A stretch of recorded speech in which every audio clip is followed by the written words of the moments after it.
Bonjour à tous, c'est un plaisir de vous retrouver pour cette nouvelle école du sabbat à travers Internet. Une joie de pouvoir commencer ce temps de culte ensemble dans le partage de la parole. Alors vous remarquez que ce matin c'est un petit peu différent, je ne suis pas Dominique Fricart. Comme il tient la prédication juste après, qui aura lieu, il m'a demandé de pouvoir animer cette école du sabbat. Je le remercie pour la confiance et je me réjouis de pouvoir être avec vous et de pouvoir partager ce temps d'étude de la parole. Mais je ne suis pas seul, heureusement, pour vous partager cela. J'ai avec moi deux invités qui se joignent à moi, Daniela Gelbrich et Pierre Vadimon. Peut-être si vous pouvez vous présenter, dire quelques mots pour que les gens vous connaissent un petit peu mieux. Je ne sais pas, honneur aux dames pour commencer, Daniela. D'accord, bonjour, je m'appelle Daniela Gelbrich et je vis actuellement en France où j'enseigne à Collonges l'Ancien Testament et l'hébreu. Mais je suis d'Allemagne, d'origine allemande. Super, merci beaucoup. Pierre, si tu peux aussi dire quelques mots te Oui, concernant. oui, Pierre Vadimon, je viens de Guadeloupe. Je suis en Suisse depuis 2006 et je travaille comme infirmier en psychiatrie dans la région de Lausanne, indépendant. Je travaille de manière indépendante. Super. Alors en tout cas, moi je me réjouis beaucoup parce qu'on a deux profils, je trouve, extrêmement complémentaires. Profil un peu plus théologique et puis un profil un peu plus concret, pratique. Et je suis sûr qu'on aura une discussion riche et intéressante tous ensemble en ouvrant la parole de Dieu. Je vous propose qu'on puisse prier ensemble pour démarrer ce temps et avant qu'on arrive à notre thème de l'école du sabbat. Je vous invite à incliner vos têtes. Oui, Père éternel, quelle joie de pouvoir en ce sabbat nous retrouver pour continuer à étudier ta parole et que malgré le confinement, nous ayons cette possibilité de pouvoir le vivre ensemble à travers ces moyens techniques, Internet. Alors que nous ouvrons spécialement ta parole ce matin, j'aimerais te demander ton Esprit Saint, qu'il puisse remplir nos cœurs, transformer nos vies et que nous puissions, à travers cet échange, continuer à grandir, à mieux te connaître. C'est ma prière, au nom de Jésus. Amen. Pour introduire le thème de cette école du sabbat, nous sommes à la leçon 11 de ce trimestre. Nous arrivons gentiment au bout. Le titre général, c'est Bible et prophétie. Et pour pouvoir introduire ce thème, je vous invite à avoir deux courts extraits vidéo de Bernard Sauvagna et Daniel Monachini qui vont nous introduire un petit peu notre sujet. Ensuite, dans la leçon 11, il va y avoir un autre sujet qui est important. La Bible contient des prophéties, dans le sens restreint du terme, c'est-à-dire des prédictions, des choses qui sont annoncées avant qu'elles n'arrivent. Comment donc lire ces textes prophétiques ? Et il y a plusieurs styles de prophéties, il y en a en tout cas deux grands styles, les prophéties qu'on appelle courantes et puis les prophéties de type apocalyptique. Comment différencier ces textes et comment les interpréter vu leur genre différent ? Chers amis, chers frères et sœurs, l'étude du sabbat de cette semaine nous amène à nous arrêter sur un thème tout particulier de la compréhension, de l'interprétation de la parole de Dieu, c'est la Bible et la prophétie.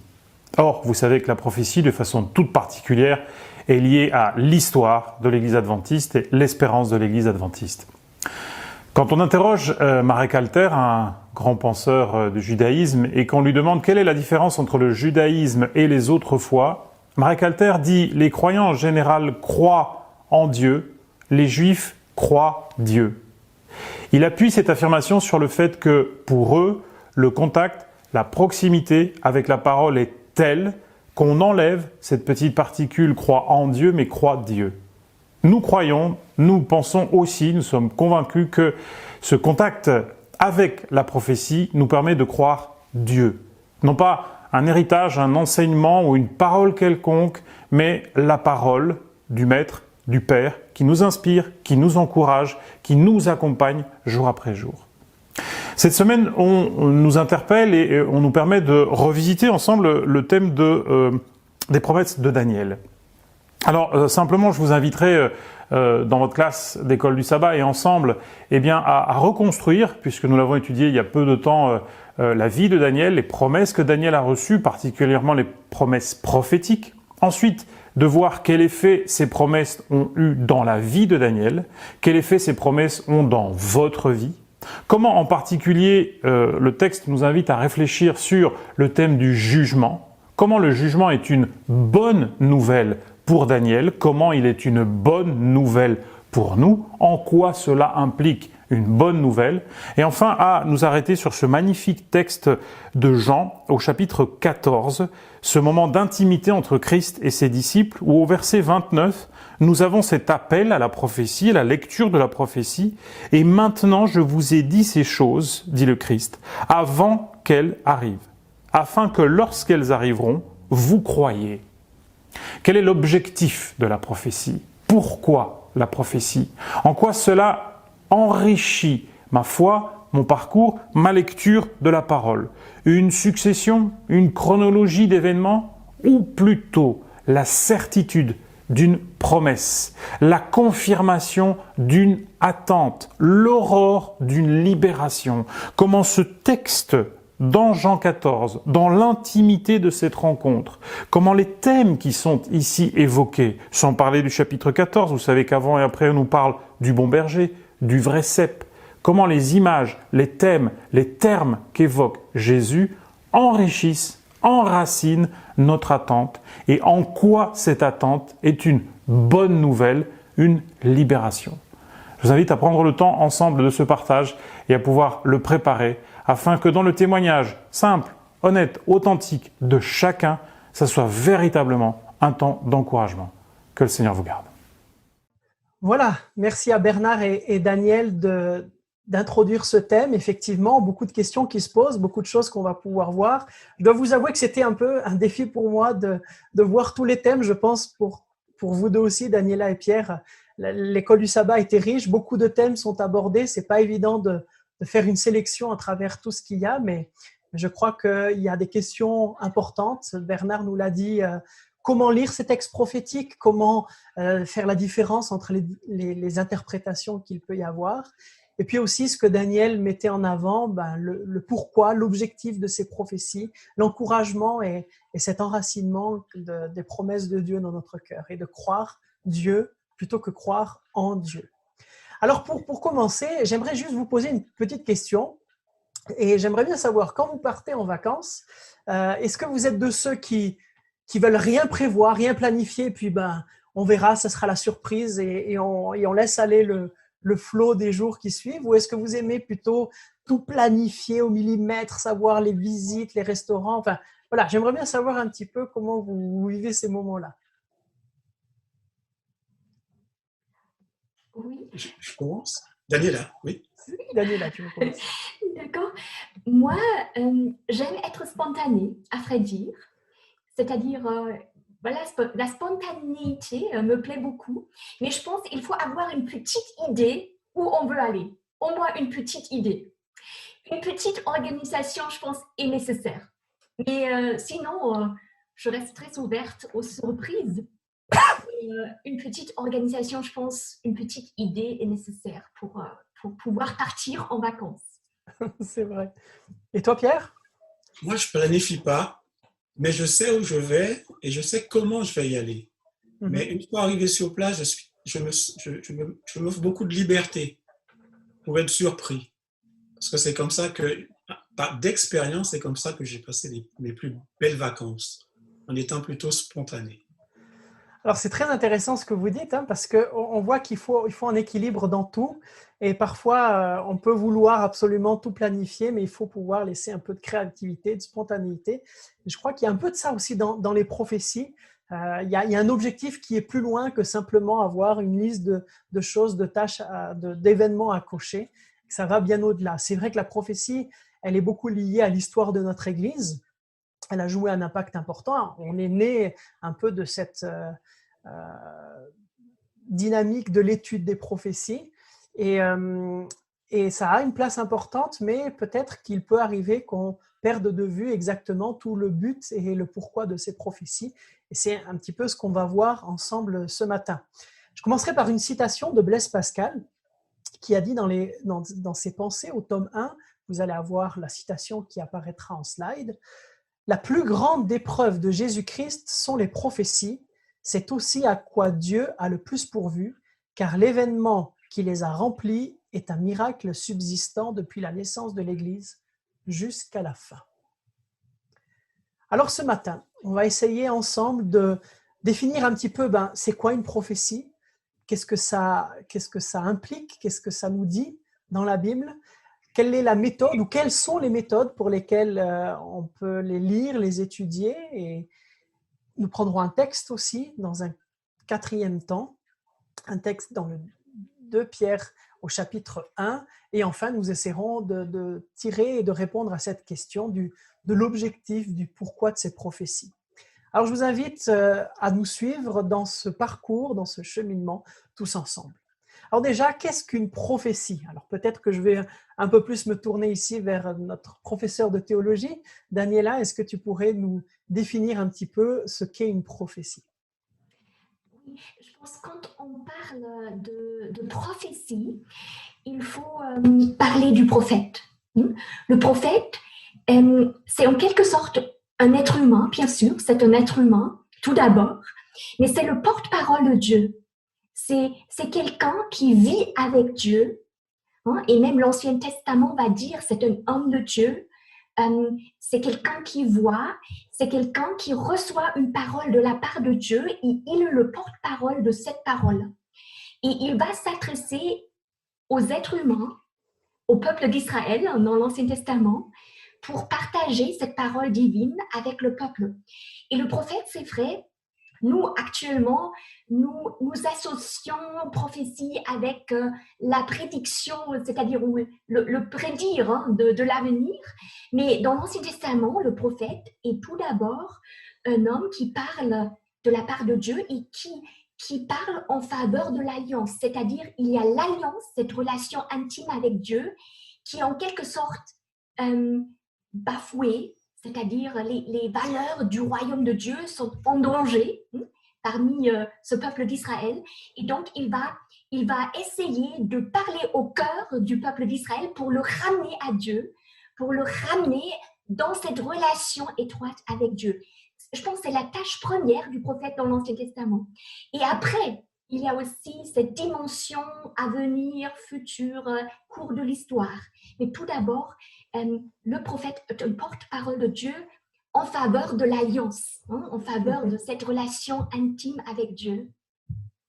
C'est un point qui me semble être important ici à ne pas oublier, même si c'est vrai, le thème de cette semaine nous amène à envisager le terme prophétie dans un sens restreint de ce qui va arriver dans l'avenir. Le terme prophétie est très large et implique tous ces messages qui viennent de Dieu, qui sont transmis de la part des prophètes. Ça me semble être un point effectivement important.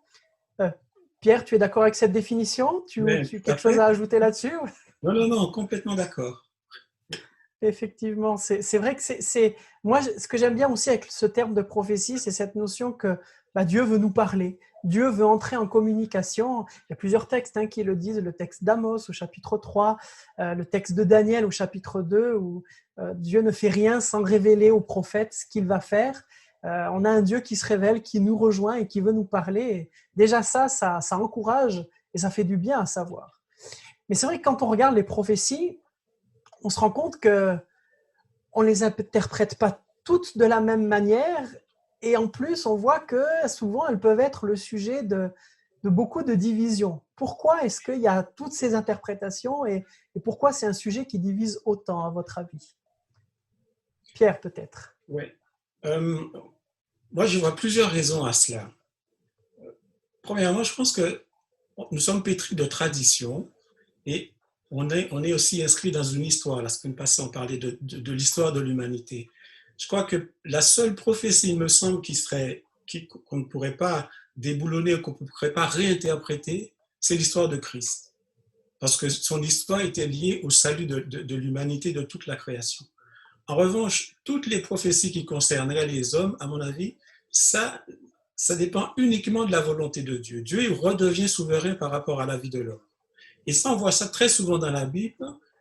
Ce qui est déroutant parfois, c'est que lorsque Jésus arrive, les prophéties s'accomplissent. Par exemple, pour la résurrection de Lazare, par exemple, Jésus, au chapitre 10 de Jean, dit que les morts ressuscitent au dernier jour. Et au chapitre 11, il rencontre à la rencontre de Marthe et de Marie, et là, il va ressusciter Lazare tout de suite. Et il fait cette interpellation à Marthe et à Marie. Ne t'ai-je pas dit que si tu crois, tu verrais la gloire de Dieu? Donc, à partir du moment où Jésus rentre dans la vie de quelqu'un, la gloire de Dieu se manifeste tout de suite, que ce soit pour une résurrection, que ce soit pour une guérison, et peu importe. Et l'autre aspect, je trouve, qui pourrait justifier ou qui rentre en matière dans les interprétations différentes, il me semble que ce sont nos préjugés. Ce que je veux dire par là, c'est que Pierre, ça je prends encore un autre exemple dans la Bible, on voit Pierre, quand il arrive chez les Galates, lui qui est juif, il mangeait avec eux un peu comme vivaient les Galates. Et dans la ville de Galate, à un moment donné, sont arrivés des Juifs. Et là, Pierre s'est retiré des Galates parce qu'il ne voulait plus participer aux traditions des Galates. Il voulait reprendre ces traditions juives avec les Juifs qui étaient arrivés. Et là, Pierre lui a dit, mais attends, tu fais quoi? Tu es justifié par la foi ou tu reviens à la justification par les œuvres de la loi? Donc, il me semble que nos préjugés parfois, nos traditions nous troublent et nous orientent parfois à réinterpréter la Bible d'une manière qui n'est pas toujours, en lien avec les conséquences de ce que Christ nous a apporté dans notre histoire. Mhm. C'est ce que je Merci, pouvais dire. ça me semble être un bon élément de réponse et je crois que le texte de Pierre va nous répondre aussi un petit peu à ça. Daniela, tu aurais aussi quelque chose à ajouter sur cette question-là ou... Je souscris entièrement et j'appuie cette idée que tout être humain a des présupposés et on vient avec ces présupposés, on aborde le texte, cette parole, cette communication avec nos présupposés. C'est quelque chose que nous avons tous. Hein. Et c'est vrai, une parole, une communication, c'est-à-dire doit être interprétée. Hein. C'est normal. Même dans nos communications au quotidien, on doit interpréter. Et on voit à quel point c'est difficile, quelquefois, d'interpréter l'autre, de comprendre l'autre réellement. C'est même difficile entre nous. C'est même difficile entre une femme et un homme qui sont mariés pour des années déjà. C'est difficile, ça reste difficile, c'est un défi. Hein. L'interprétation est un défi à relever. Alors, ce matin, on va essayer d'enlever nos lunettes qui, des fois, déforment un peu effectivement les choses, essayer de, au maximum, se laisser interpeller et laisser le Saint-Esprit travailler en nous pour comprendre au mieux ces prophéties. Alors, justement, on a commencé à parler d'interprétation, à parler de la manière avec laquelle on essaie de comprendre ces choses-là. Ça peut être intéressant de se pencher un peu sur les différentes méthodes. Et c'est vrai que dans notre Église, on a plutôt une interprétation dite historiciste des prophéties, celle qui concerne le futur. Pourquoi est-ce qu'on a cette interprétation-là et peut-être pas d'autres que d'autres églises ont, comme la prétériste, la futuriste, l'idéaliste? Pourquoi est-ce qu'on a choisi cette méthode historiciste? Peut-être Daniela, est-ce que tu aurais un élément de réponse? D'accord, oui. Tu as déjà parlé de choix. Il y a plusieurs possibilités d'aborder le texte, d'interpréter le texte. Et l'Église adventiste a choisi cette approche historiciste parce qu'elle croit, présupposer, que Dieu se révèle à travers ce texte, qu'il fait irruption dans l'histoire de l'humanité. C'est-à-dire, pour nous, le texte raconte l'histoire de l'humanité et l'histoire est très important. Donc, un Dieu qui est le maître de l'histoire et qui partage une feuille de route pour l'histoire de l'humanité avec son peuple, c'est-à-dire, on croit à cela. Hein, on croit en l'existence d'un Dieu qui gère, qui est le maître de l'histoire et qui partage l'histoire de l'humanité, même l'avenir, avec l'humanité. Hein, parce que, en fait, le canon est bâti sur cela. On commence avec la création les 2 premiers chapitres de la Bible parlent de la création. Les 2 derniers chapitres de la Bible parlent d'une nouvelle création. C'est-à-dire, là, on a aussi un regard dans l'avenir. Et Dieu se révèle en tant que c'est lui qui révèle l'histoire de l'humanité jusqu'au bout pour que nous puissions lui faire confiance aussi. C'est une question de confiance. Il est le maître de l'histoire, mais on croit que Dieu est vivant et il est derrière ce texte. C'est un présupposé que nous avons. On part de cela. Voilà, et c'est pourquoi je pense qu'on a choisi cela. On a les prophéties qui racontent les royaumes, c'est-à-dire la Bible va jusqu'à la fin du monde. C'est la trajectoire de la Bible. Oui, elles sont nées des interprétations qui commencent à germer dans le texte biblique, effectivement. La prophétie de Daniel 2, le début de l'interprétation est donné directement par Daniel et va jusque ce royaume qui ne sera jamais détruit. Donc, mais j'aime bien cette idée de ce Dieu qui vient dans notre histoire, qui s'implique et qui intervient. Autre chose à ajouter à cette question-là, donc la méthode historiciste, peut-être pourquoi est-ce qu'on a décidé ce principe jour-année? Vous savez que dans la leçon de cette semaine, il y avait les fameux 2300 soirs et matins. D'où vient ce principe qu'on ait décidé de dire un jour égale un an? Est-ce que l'un de vous aurait cette réponse-là? Mais ça, c'est un verset qu'on trouve dans la Bible. Je crois que c'est dans le livre des Nombres, si je ne m'abuse. Vous pouvez me corriger. Donc, il me semble que c'est juste un principe qui a été découvert dans la Bible et qui a été appliqué pour relire un petit peu les prophéties de la Bible. Et il se trouve que ça fait sens, en tout cas dans notre histoire aujourd'hui, à travers certaines prophéties. Et je pense que c'est un principe qu'on retire de la Bible et qu'on a retenu parce que ça donne un sens assez fabuleux de l'histoire humaine.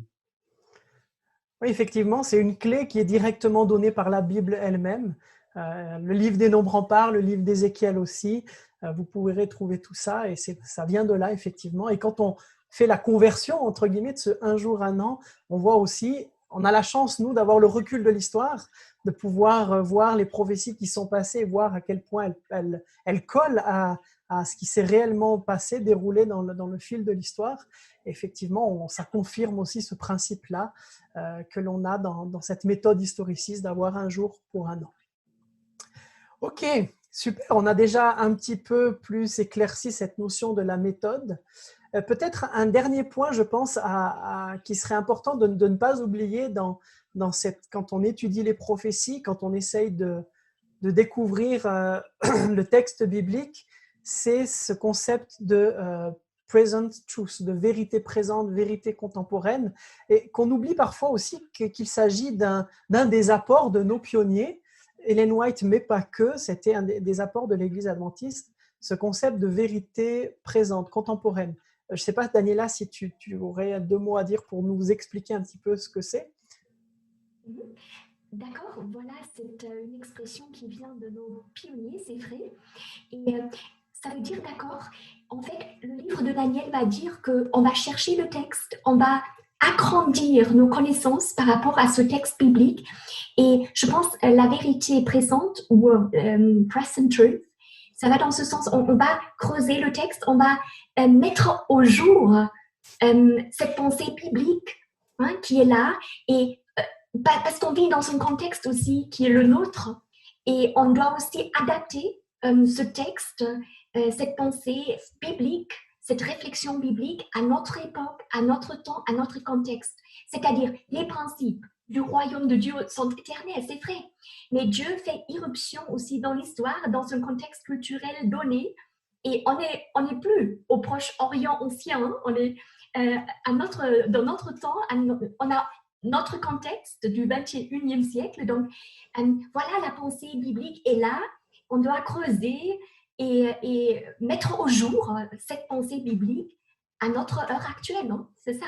Et ça va agrandir, c'est-à-dire le big picture va se compléter de plus en plus.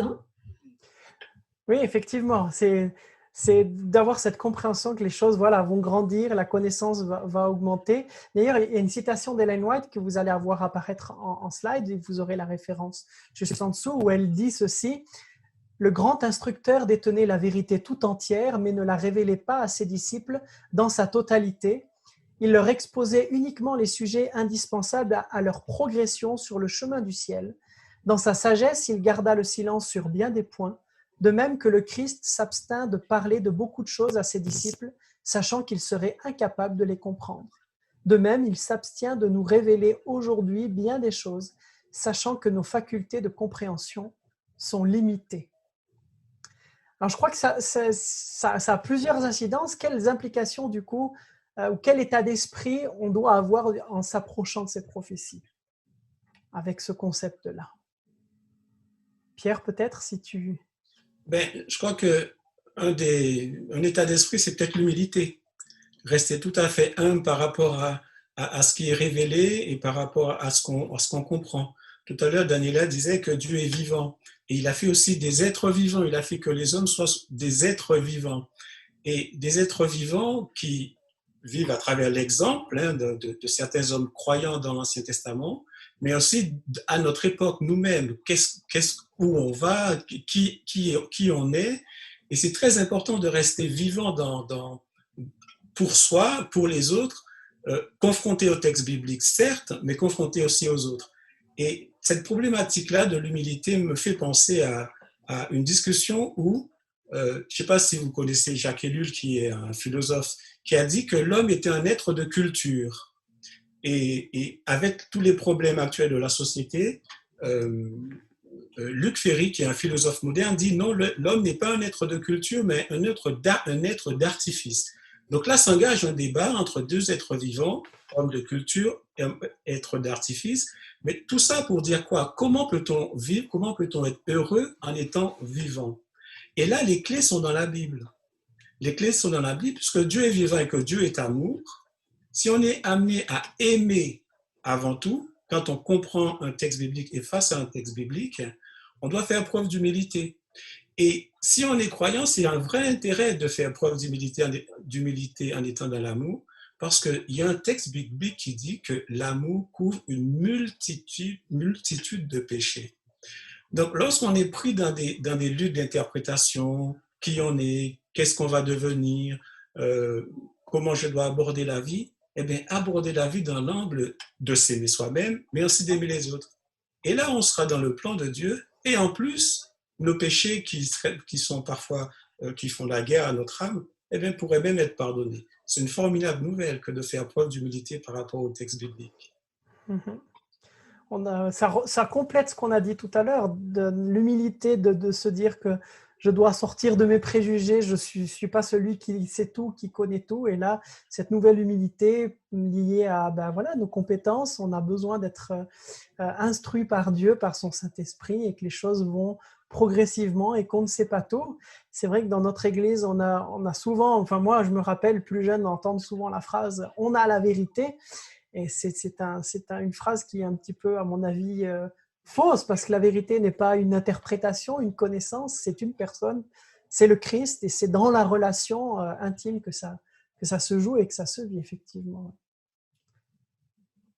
Alors, je vous propose qu'on puisse aborder un texte en particulier sur lequel on va pouvoir, je l'espère, retirer pas mal de choses ensemble. Ce texte, je vous invite aussi à le prendre avec nous, si vous avez vos Bibles, sinon il y aura une slide avec le texte qui apparaîtra. Il se trouve dans la deuxième épître de Pierre, au chapitre 1.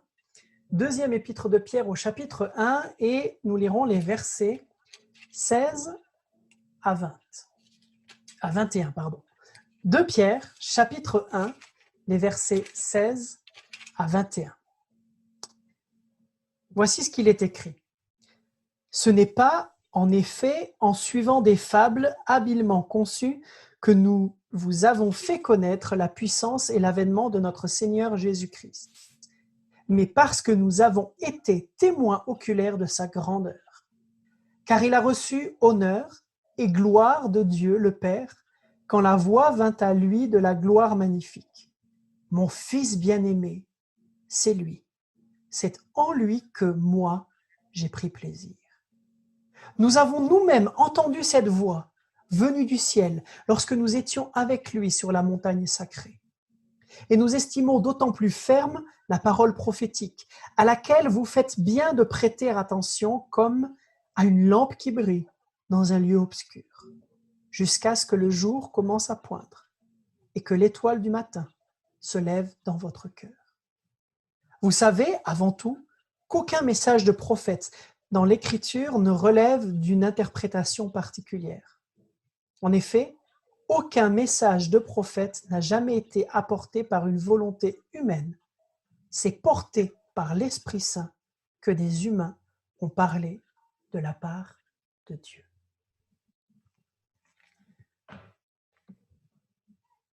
Alors voilà un petit peu ce texte de Pierre. Est-ce qu'on pourrait d'abord peut-être voir un petit peu dans le contexte dans lequel il prend place, à qui Pierre s'adresse, à quel type de chrétiens, quels défis ils avaient peut-être au-devant d'eux? Est-ce que vous auriez des éléments de réponse par rapport à ça? Daniela? Oui, d'accord. Donc, c'est Pierre qui écrit. C'est un disciple de Dieu, c'est le fameux Pierre qui écrit. Et donc, on voit à travers ces épîtres qu'il a fait un cheminement avec Dieu. Donc, il va écrire à tous les croyants de son époque, c'est vrai.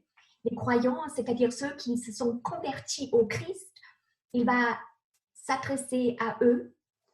Mais le texte a aussi un côté universel, c'est-à-dire le texte s'adresse à tous les croyants à travers les siècles de l'histoire de l'humanité. Donc, nous sommes visés dans ce texte. C'est un texte qui nous est destiné, mais qui parle aussi dans le premier siècle de notre ère, hein, quand Pierre vit. C'est clair, mais voilà, le texte nous parle. Il nous est adressé. Et je dis toujours que je suis reconnaissante d'avoir un Dieu qui me raconte ma propre histoire en tant qu'être humain. Et là, le texte va parler du fait, voilà, en tant qu'être humain, on a besoin de quelque chose pour s'accrocher. Et là, Pierre va parler des fables habilement conçues. C'est-à-dire l'être humain a tendance à fabriquer quelque chose, une construction qui le tient à travers la vie, hein, pour gérer la vie. Et Pierre commence sur cette note-là. Voilà, on a tendance à concevoir des fables habilement conçues, comme un peu, voilà, au début, Genèse 3, où l'homme et la femme se fabriquent un peu pour se protéger, hein, pour protéger la nudité. Effectivement, c'était une église qui vivait déjà des fausses croyances, fausses doctrines qui commençaient à arriver dans l'église primitive. Et notamment à cette époque-là, au moment où Pierre écrit, l'église est face au gnosticisme, un peu cette pensée basée sur la connaissance, qui avait même cette croyance que les êtres humains étaient des âmes divines emprisonnées dans un monde matériel créé par des dieux inférieurs. Enfin, il y avait du coup une lecture, beaucoup de choses qui venaient influencer. Et Pierre essaie de répondre un petit peu et d'encourager dans ce contexte-là. Et donc, en fin de compte, on est dans un contexte pas si éloigné que nous. On ne fait pas forcément face au gnosticisme tel qu'il était à l'époque, mais on fait face à différentes interprétations, à bon nombre de fables parfois, c'est vrai, un peu trop humaines. Ouais. Qu'est-ce que vous retirez de ce passage? Qu'est-ce que Pierre veut nous dire ici? Ou quels sont les points clés qu'il met en avant et les réponses qu'il donne à ce problème? En tout cas, comme disait Daniela tout à l'heure, c'est que le texte s'adresse à mon existence quelque part. Ce texte aussi s'adresse à moi. Et je crois que c'est un grand soulagement de voir que les textes bibliques aussi peuvent s'adresser directement à moi. Pourquoi ça s'adresse à moi? Parce que je m'y intéresse déjà et parce que je lis le texte. Et très souvent, quand j'étais confronté à un texte biblique, c'est dans Michée 6-8, où Dieu dit, on t'a fait connaître aux hommes ce qui est bien et ce que l'Éternel demande de toi, c'est que tu pratiques la justice, que tu aimes la miséricorde et que tu marches humblement devant ton Dieu. J'ai dit à Dieu, mais comment est-ce qu'on fait ça? Comment on arrive à appliquer ça dans la vie? Et là, cette parole de Pierre a résonné dans mon cœur et dans ma tête, qu'on retrouve aussi dans les évangiles, mais qu'on retrouve aussi dans 2 Pierre 1 au verset 17. Il dit que celui-ci est mon fils bien-aimé, en qui j'ai mis toute mon affection, écoutez-le. Donc je me suis dit, ah oui, alors pour essayer de mettre en pratique une parole de la Bible, il faut écouter Jésus. Il faut aller l'écouter. Et en allant l'écouter, là, il s'agit vraiment de rapports humains, ça touche à l'existence. En allant l'écouter, voyant comment il a traité le problème, je peux m'intéresser moi aussi à ce problème, au problème et aussi aux solutions, et à travers lui, tenter d'importer des solutions pour résoudre certains conflits de ma vie, soit par rapport à la parole de Dieu, mais soit dans ma relation avec les uns et avec les autres. Et ça, c'était une bénédiction pour moi de connaître ce texte. Celui-ci est mon fils bien-aimé en qui j'ai mis toute mon affection, écoutez-le.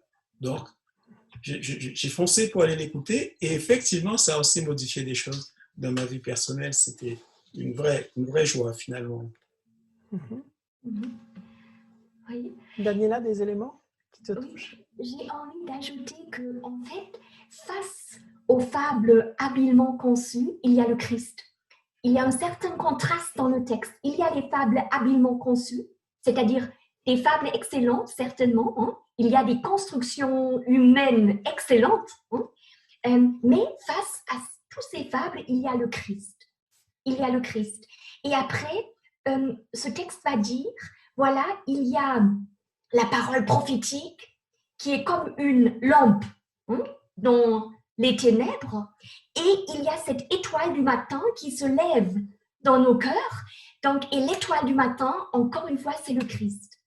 Donc, le texte m'invite, à travers cette parole prophétique, à une relation intime, existentielle avec le Christ. Une rencontre personnelle avec le Christ qui va transformer ma vie et qui, en fait, c'est un encre face à tout ce qui court dans le monde. Et donc, ce texte invite à une rencontre personnelle avec le Christ, parce que je pense que c'est en connaissant le Christ et la gnose, voilà, ça touche aussi à la connaissance, hein, ça joue un peu ici. La connaissance du Christ, une connaissance personnelle, va nous rendre fermes aussi. Hein. Et c'est une conviction qu'on a dans le cœur, et le Christ qui se lève dans le cœur, c'est vraiment très existentiel, ça fait quelque chose avec moi, et ça rejoint les prophètes qui parlaient dans l'existence des êtres humains de leur époque pour dire, mais revenez à Dieu, revenez à Dieu. Et même si vous pensez que vous êtes des cas désespérés, non, il n'y a pas de cas désespérés, tout le monde peut revenir à Dieu, c'est un Dieu qui pardonne, et le Christ qui est comme cette étoile du matin qui veut se lever dans nos cœurs. Donc, ça fait quelque chose avec l'existence de l'être humain. Oui, c'est vrai que ça me semble être un petit peu au cœur de cette démarche qu'on a de l'approche des prophéties, mais je crois du texte biblique dans son ensemble. Et moi, j'aime bien parce que je trouve que Pierre, dans les oppositions qu'il marque, il vient montrer en fin de compte toute la complémentarité de la démarche. On n'est pas dans uniquement quelque chose de spirituel où on ne va pas expérimenter, où on ne va pas chercher des preuves, puisqu'aux fables humaines, il va opposer, voilà, on a vu, on a entendu, on a des faits, on a du coup raisonné sur ces faits, c'est raisonnable de la conviction qu'on a. Face à la prophétie, aux interprétations particulières, lui met la prophétie de l'écriture, donc il fait ce lien avec les écrits qu'ils avaient, avec cette... c'est l'étude de la parole, en fin de compte, qu'il met en avant ici. Donc, à la fois l'expérimentation et de ce qu'on vit avec Dieu, et à la fois l'étude de la parole, et ensuite, c'est la volonté humaine face à l'inspiration du Saint-Esprit. Et je crois qu'on a ici les trois dimensions essentielles. C'est en utilisant notre raison, en expérimentant le Christ, en étudiant sa parole et en demandant l'aide de son Esprit Saint, qu'on est dans cette démarche, je crois, positive qui nous construit, qui nous fait grandir. J'ai bien aimé cette complémentarité qu'il y a dans la manière avec laquelle Pierre écrit cela. Éric, si tu permets, je pourrais rajouter quelque chose. Dans le cadre de la prophétie, justement, ce que j'aime dans la prophétie, quelque part, c'est que ça fait le tri entre le vrai et le faux. Quand on parle de fables habilement conçues, forcément, c'est quelque chose qui est très bien habillé, mais qui est quand même faux. Et je crois que la prophétie nous invite aussi à éclaircir le vrai du faux. Par exemple, quand Jésus parle de lui dans le chapitre d'Ésaïe, il dit « Voilà, moi, je suis un Dieu qui fait ça, qui révèle les choses à l'avance, je suis un Dieu vivant. » Il y a d'autres dieux. Il y a des dieux qui sont de bois, de fer, de plomb. Donc, faites attention parce que vous êtes tentés aussi, vous, dans vos vies d'adorer ces dieux-là.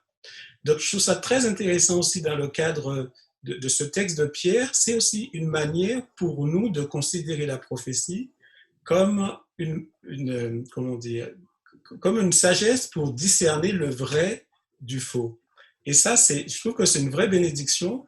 Et on voit aussi le prophète Balaam qui avait été appelé par Balak à maudire un peuple et qui, à la fin, il dit que alors c'était un prophète, Balaam, on peut pas le nier, il avait les yeux ouverts, il attendait les desseins du Très-Haut. Et il dit à la fin, un texte d'ailleurs qui est repris dans Pierre, il dit « Un astre se lève ».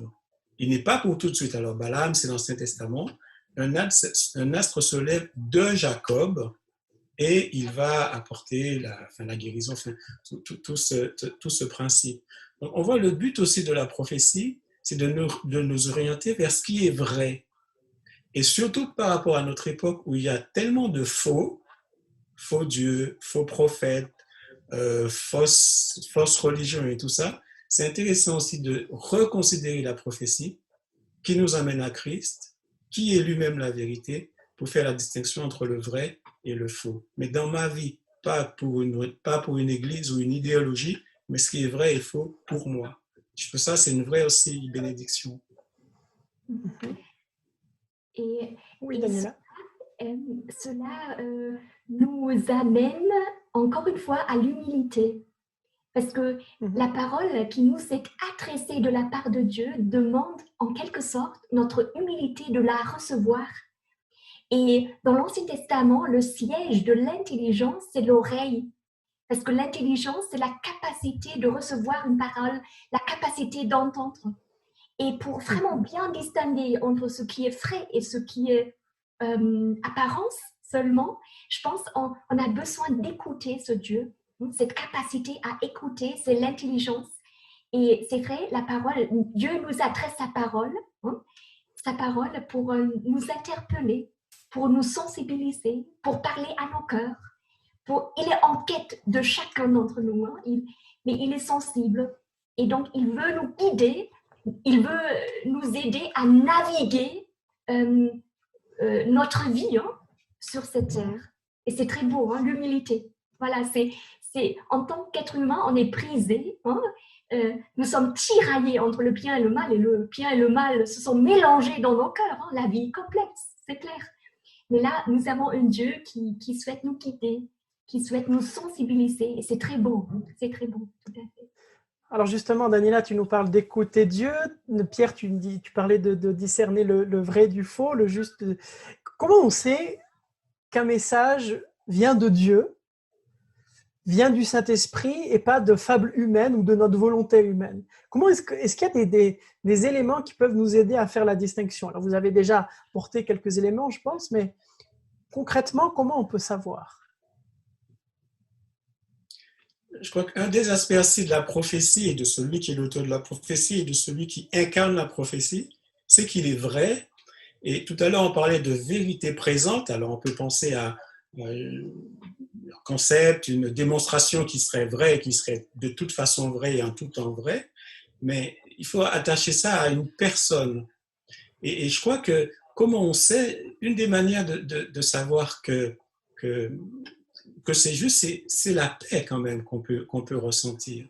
Et Jésus qui dit de lui-même qu'il est la vérité, il dit, vous connaîtrez la vérité. Donc si on pense que la vérité c'est lui et non pas un concept, donc vous me connaîtrez et je vous affranchis, et vous serez affranchis. Autrement dit, vous vous sentirez libre. Mais c'est pas une liberté pour faire ce que je veux, manger, boire. Enfin, c'est pas ça de cette liberté. En fait, c'est une liberté de conscience, c'est une liberté qui accorde la paix. Et la paix, c'est pas non plus l'absence de guerre. C'est Pierre aussi qui dit qu'il y a des convoitises qui font la guerre à l'âme. Donc, ce sont toutes ces choses-là, nos traditions, nos préjugés qui vont venir faire la guerre à notre âme, qui vont nous empêcher de vivre, que Jésus vient corriger, pour moi en tout cas, en se révélant. Il s'est révélé de manière prophétique, mais il s'est aussi révélé de manière déclarative. Je suis la vérité. Et si vous m'écoutez, vous serez libre. Si je l'écoute, je serai libre. Et je serai libre pour vivre en paix, finalement. En paix à travers toutes les choses qui pourraient m'arriver.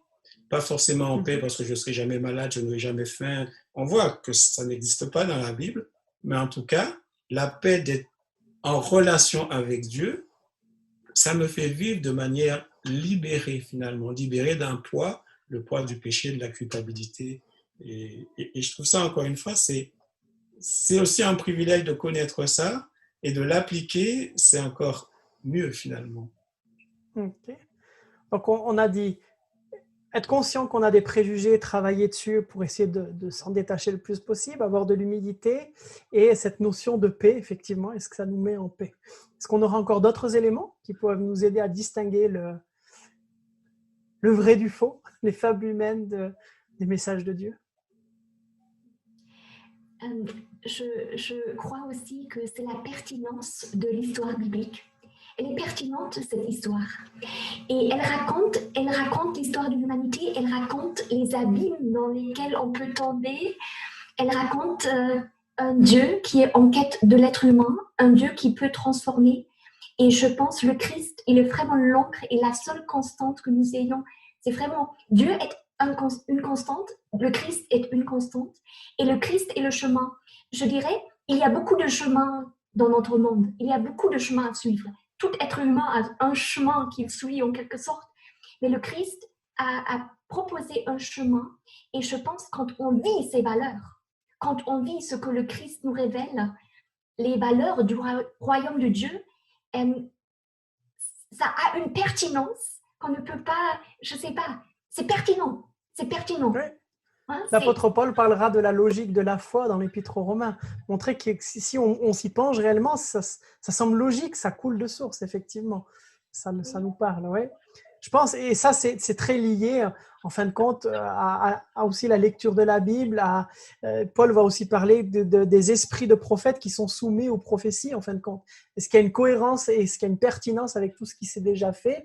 Est-ce que c'est cohérent avec la Bible? C'est un peu ce que faisaient les Béréens, hein, de vérifier systématiquement tout ce qu'on leur disait. Est-ce que c'est en lien avec la Bible? Est-ce que ça m'apporte aussi du coup la paix?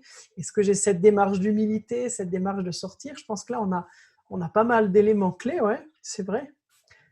Moi, je pense aussi à l'exemple de Gamaliel, en fait. Et je pense qu'il y a un facteur qu'on oublie souvent aussi dans notre foi et aussi dans notre partage avec les autres, c'est le temps. Laisser du temps aux choses, laisser du temps à la parole pour grandir en nous et pour nous permettre de construire. Vous vous rappelez, Gamaliel, c'est celui qui avait dit dans le livre des Actes, il faisait partie du Sanhédrin, il avait dit « Maintenant, je vous le dis, ne vous occupez plus de ces gens et laissez-les aller. S'il s'agit d'une décision ou d'une œuvre humaine, elle disparaîtra. Mais si cela vient de Dieu, vous ne pourrez pas les faire disparaître. Prenez garde de ne pas vous trouver en guerre contre Dieu. » De se dire, mais laissez le temps faire, et c'est en fin de compte le temps aussi qui peut nous dire si ça vient de Dieu ou pas. Et je pense aussi en nous d'essayer le temps pour que Dieu transforme nos vies et agisse en nous. Je pense que c'est aussi quelque chose d'important. L'heure avance vite, alors je vous propose qu'on puisse passer au dernier point, justement essayer de répondre à cette fameuse question. Du coup, c'est quoi le but des prophéties? L'objectif, pourquoi est-ce que Jésus nous a donné tout ça? Est-ce que c'est pour avoir des cases à cocher et puis super, j'ai gagné quelque chose si j'ai pu cocher toutes les cases? Est-ce que c'est de comprendre exactement que telle chose correspond à telle chose dans l'histoire ou est-ce que c'est au-delà de ça? Qui est d'accord de commencer à nous répondre à ça? Moi, je crois que notre existence est malade et puis nous, on est malade avec, en fait. Et le but de tout ça, c'est d'amener quand même une guérison, la guérison de l'âme. On cherche des solutions à nos blessures, on cherche des sens à nos vies, on a envie de savoir d'où l'on vient, on a envie de savoir d'où on va. Et tout ça, ça nous agite énormément. Et Dieu qui est vivant, et Dieu qui nous a créés, alors il rentre dans notre histoire, il rentre dans nos vies pour nous apporter quelque chose qui serait réparatrice du fait de nos maladies, de nos douleurs, de nos tristesses. Donc, à mon avis, le but aussi de tout ça, c'est de nous guérir de notre maladie, quelle qu'elle soit, de nous apporter une paix. On est sur une terre avec beaucoup de belles choses, mais rarement on peut vraiment en profiter parce qu'on a toujours une douleur par-ci, on a une douleur par-là, on est sollicité de manière multiple. On est touché par des politiques, on est touché par un tas de choses. Donc, à mon avis, le but de tout ça, c'est de rendre aussi pour nous, les hommes, un témoignage que Dieu existe et qu'à travers nos vies, il pourrait se révéler. Il pourrait se révéler pour autant qu'on lui fasse un petit peu de place finalement, en écoutant sa parole, en écoutant ce qu'il dit, mais on lui fait encore un peu plus de place si on met en pratique, si on arrive à mettre en pratique ce qu'il dit. Et c'est peut-être là où on a le plus de mal parce que les sollicitations et les douleurs parfois nous font pousser des cris qui seraient peut-être même voir des cris qui seraient plus forts même que les cris de Dieu. Alors à ce moment-là, on se décourage et on abandonne. Mais la finalité de tout ça, à mon avis, c'est de nous tracer un chemin sur cette terre finalement. Un chemin pour nous, pas forcément pour... ça concerne aussi les autres, mais déjà pour nous. Ça serait déjà une bénédiction. Merci. Daniela? Oui, je pense que les prophéties qu'on trouve dans la Bible sont aussi un lieu de rencontre avec Dieu. C'est une parole qui nous est adressée. Et je pense par le passé, on a peut-être trop vu les dates ou les événements historiques ou les institutions, mais il faut redécouvrir le côté existentiel. Parce que toutes ces prophéties nous concernent. C'est pas l'autre qui est... Voilà, le texte nous concerne. Le texte me concerne en tant qu'être humain. Et je pense, comme j'ai dit au début, les prophètes de l'Ancien Testament étaient surtout des prophètes qui ont touché ce qui n'allait pas. Voilà, un peu les abîmes dans lesquels on tombe en tant qu'être humain.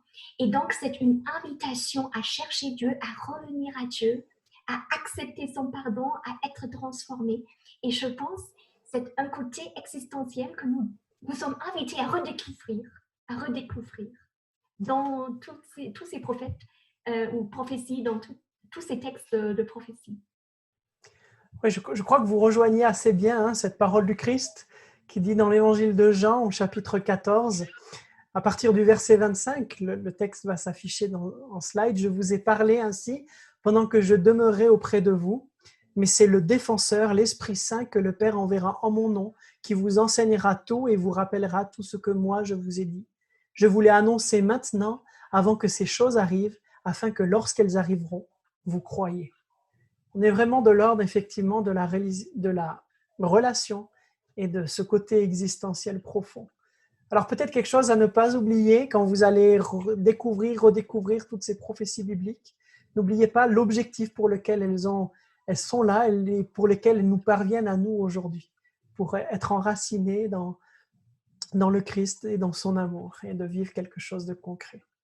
Je vous remercie en tout cas pour votre apport, votre partage. Merci d'avoir accepté de vous joindre à nous, Daniela et Pierre. C'était un plaisir pour moi de pouvoir vivre ce temps de partage et d'échange.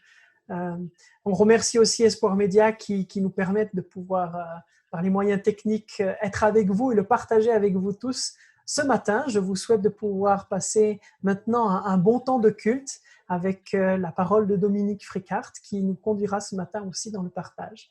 Je vous souhaite de passer un très bon sabbat et me réjouis de vous retrouver pour la suite. À bientôt. Au revoir.